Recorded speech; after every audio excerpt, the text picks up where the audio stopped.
Sorry sorry বলছি office থেকে তো এসছো, যাও না ভেতরে যাও, এর চোখে মুখে জল দাও, স্বস্তি পাবে, যাও।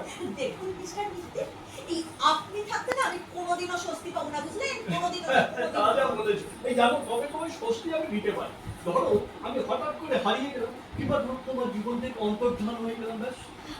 সেটা আপনার কাছে স্বস্তিদায়ক মনে হতে পারে, হুম। কিন্তু আমার আর তোমার ছেলে মেয়েদের কাছে সেটা আরেক বিড়ম্বনার কাজ। হ্যাঁ স্যার। এটা তো নিশ্চয়ই আছে, নাহলে আর্য এরকম থেকে। আর্য নয় স্যার, সৌর্য। শৌর্য, শৌর্য, খুব মিষ্টি নাম। এই শৌর্য, আর্য, বীর্য, এই নামগুলো আমার খুব হাসছো কেন? না, আপনার কথা শুনে। না আমি হাসি কথা বললাম নাকি? না না, মানে আমি হাসছি অন্য কারণে। বলো কারণ বলো। মানে আপনি আমাদের বাড়িতে আগেও দুবার এসেছেন। এসছি? তা আপনার সাথে আমার কথা হয়েছে, হয়েছে? পরিচয় হয়েছে। হয়েছে?